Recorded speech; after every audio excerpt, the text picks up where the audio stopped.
Hello दोस्तों, कैसे हैं आप सभी लोग। डीमन मैजिक एम्पर के चैप्टर 13 में स्वागत है आपका। तो पिछले चैप्टर में हमने देखा था कि जो हमारा वो जू फैन रहता है भाई कियानलंग कबीले वालों को फंसा देता है, मतलब भाई ट्रिक करके। और फिर चलो अपने अभी करंट उस पे आते हैं। तो यार हम जू फैन का ब्लडी बेबी रहता है, मतलब वो बाहर निकल रहा होता है और तभी हमें एक आदमी बोलता है और बोलता है कि यह कैसे हुआ, ये सब कहाँ है और सब लोगों को क्या हुआ। यहाँ पे तो कोई कुछ नहीं दिखता, लगता है कि अपनी शिफ्ट चेंज हुई है क्या लगता है।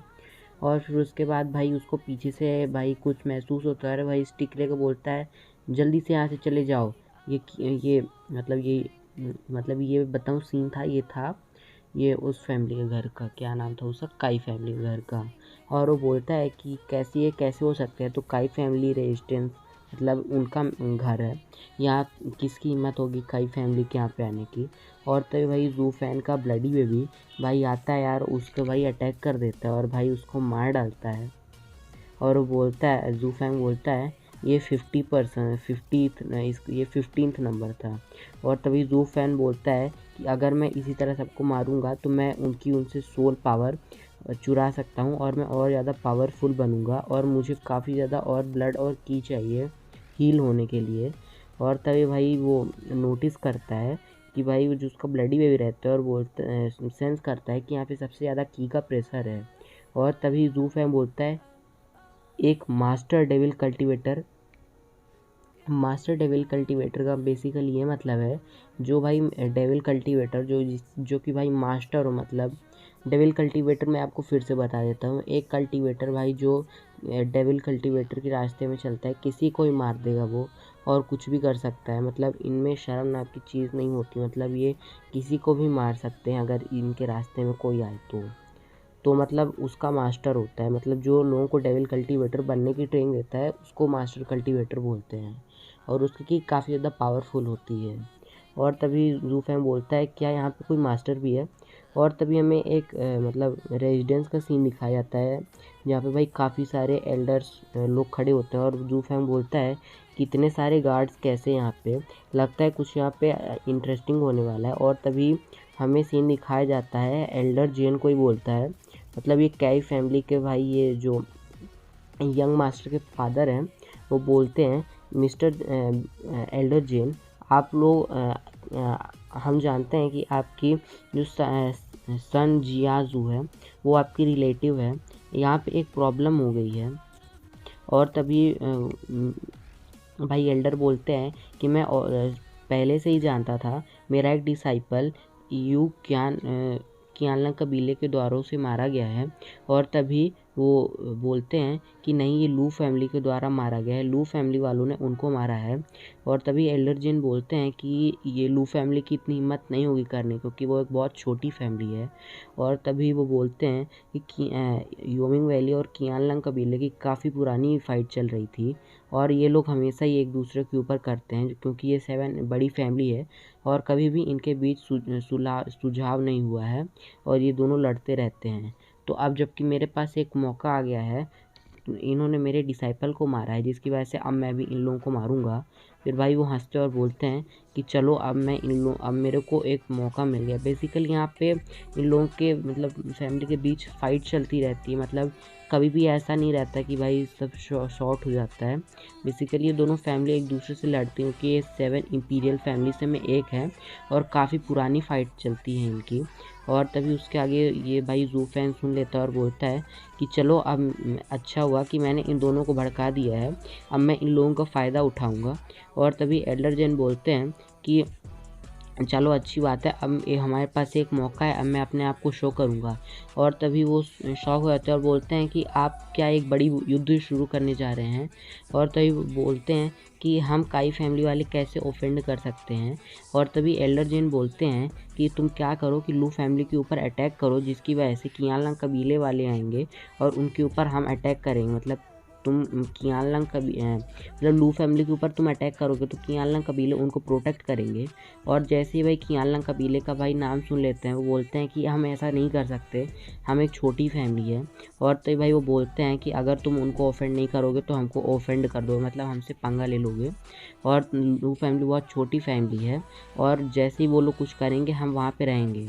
और बेसिकली भाई ये काफ़ी ज़्यादा प्लान सोच रहा होता है, मतलब ये काफ़ी ज़्यादा होशियार वाइस रहता है। और तो वो काफ़ी ज़्यादा शौक होता है क्योंकि भाई 7 बड़ी फैमिली काफ़ी बड़ी फैमिली है। और बोलता है इन्होंने तो मेरे को फंसा दिया है और अब क्या होगा। और तभी भाई जो सन फैमिली के लोग रहते हैं और बोलते हैं कि हाँ आपको कुछ वो उठाना पड़ेगा, मतलब आपको सख्त कदम उठाना पड़ेगा। आज जो हुआ है, आज काफ़ी ज़्यादा दिक्कत की है उस जू फैंग ने और प्लीज़ आप लोगों को मेरे लिए बदला लेना होगा। मतलब भाई आग में घी डालने का काम कर रहे होते हैं। और तभी वो लोग वहाँ से निकल जाते हैं और जू फैन बोलता है कि चलो अच्छा है कि मैंने ब्लडी वे बना लिया, अब मैं और ब्लड इकट्ठा करूँगा और ज़्यादा पावरफुल बनूँगा, अब मैं इन लोगों को नहीं छोड़ूंगा। और तभी भाई काई फैमिली के जो एल्डर रहते हैं बोलते हैं कि मैं नहीं कर सकता। तभी भाई एल्डर जेन बोलते हैं कि बहाने मत बनाओ वरना ऐसे चले जाओ।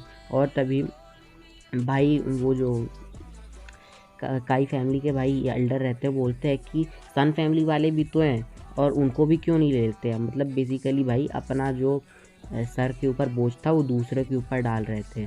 और तभी भाई वो चाय पी रहे थे, भाई उनके मुंह से चाय गिर जाती क्योंकि भाई वो भी इतनी बड़ी फैमिली नहीं थी कि भाई वो 7 इंपीरियल फैमिली को ऑफेंड कर दे। और फिर भाई एक दूसरे के ऊपर इसी तरह बात हो रही होती है, दोनों बहुत लड़ाई कर रहे होते हैं। और तभी एल्डर जेन बोलते हैं कि इनफ, तुम कचड़े के अलावा और कुछ नहीं हो, मैं तुम लोगों से कभी हेल्प नहीं मांगता। और तभी एल्डर जेन बोलते हैं कि मैंने कुछ मार्शल आर्ट्स बुक प्रिपेयर की है। और तभी एल्डर जेन बोलते हैं कि ये स्पिरिचुअल मार्शल आर्ट्स है, मेरे पास बहुत सारी है, ये एक मीडियम लेवल की मार्शल आर्ट है। और तभी भाई वो उन दोनों लोगों को दे देते हैं एक एक। और भाई उन लोगों को बोलते हैं कि चलो अब चलते हैं। और तभी जू फैंग बोलता है कि थैंक यू एल्डर जेन, मैंने आपकी सारी बात सुन ली है। और भाई एल्डर जेन भाई सेंस करते हैं यहाँ पे क्योंकि भाई वो एक डेविल कल्टीवेटर, काफ़ी ज़्यादा उनकी रैंक मतलब काफ़ी ज़्यादा पावरफुल है भाई। वो किसी को भी भाई मतलब अगर भाई वो किसी को ही सेंस कर लेंगे। और भाई एल्डर जेन सेंस करते हैं कि हमारा कोई पीछा कर रहा है उनका। और तभी भाई जू फैंग भागने लगता है और तभी एल्डर जेन बोलते हैं कि वहाँ पे कौन है। और तभी भाई इन लोगों के बीच भाई फाइट होती है, एक छोटी सी, मतलब इतनी औसम भी नहीं होती है। लेकिन भाई जू फैंग भागने लगता है और बोलता है तो काफ़ी ज़्यादा तेज़ है, मुझे और ज़्यादा तेज़ होना पड़ेगा। और तो भाई जू फैंग भाई अपना ब्लेडी को एक दूसरे आदमी से मार मार के भाई बचाव करके भाई निकल रहा होता है, जिसकी वजह से एल्डर जेन के नज़रों से वो चला जाता है। और तभी वो एल्डर काई बोलते हैं कि ये कौन सा क्रिएचर था। और तभी वो एल्डर जेन बोलते हैं कि मैं नहीं जानता, यह तो एक किसी डेविल कल्टीवेटर की स्किल है। और तभी भाई ब्लडी बेबी अपने करंट होम में आ जाता है जू फैंग के पास। और जू फैंग भाई अपनी आँख खोलता है और बोलता है कि अच्छा हुआ मैं बच गया, वरना अगर मेरा ब्लडी बेबी डिस्ट्रॉय हो जाता तो मैं भी डिस्ट्रॉय हो जाता। बेसिकली क्या हुआ है कि ब्लडी बेबी मतलब जू फैंग का एक सेकेंडरी हार्ट है और अगर ब्लडी बेबी नष्ट हो जाएगा तो जू फैंग भी ऑलमोस्ट भाई अपनी सारी भाई कल्टीवेशन खो देगा और अधमरा हो जाएगा, मरने की कगार पे। और भाई वो यही सब बता रहा होता है कि मेरे हार्ट की तरह है ब्लडी बेबी। और तभी जू फैंग बोलता है कि चलो अब मैं सारी बात जानता हूँ जिसकी वजह से अब मैं फ़ायदा उठा सकता हूँ। और तभी जू फैंग भाई अपनी क्रीपी सी स्माइल देता है भाई और अपनी पावर रिलीज़ कर रहा होता है। बेसिकली यहाँ पे क्या चल रहा होता है, जू फैंग भाई ब्लडी बेबी के द्वारा सब लोगों को भाई मार रहा होता है। और भाई सुबह का सीन हो जाता है, जू फैंग फिर से अपनी आँख खोलता है और भाई और मतलब उसने 100-200 लोगों को रात में मार डाला और भाई अपना ऑरा रिलीज़ करता है। और तभी भाई वो अपनी तेज़ से मुट्ठी दबाता है और बोलता है कि मेरी स्ट्रेंथ तो पहले से ज़्यादा इंक्रीज हो गई है, अब मेरे को माउंटेन ऑफ ब्लैक विंड में जाना पड़ेगा। और तभी भाई यहीं पे ये चैप्टर ख़त्म हो जाता है। तो ये था चैप्टर 11। तो गाइज़ यार थोड़ा वीडियो लेट आ रही है इस वजह से, क्योंकि कुछ मेरी दिक्कतें हैं। 2 हफ्तों में गाइज़ मैं ये जो डीमन मैजिक एम्पर है इसके 6-7 चैप्टर एक ही दिन में रिलीज़ कर दूँगा। तो प्लीज़ अभी इतने से काम चला लो, जल्दी वीडियो आने वाली है।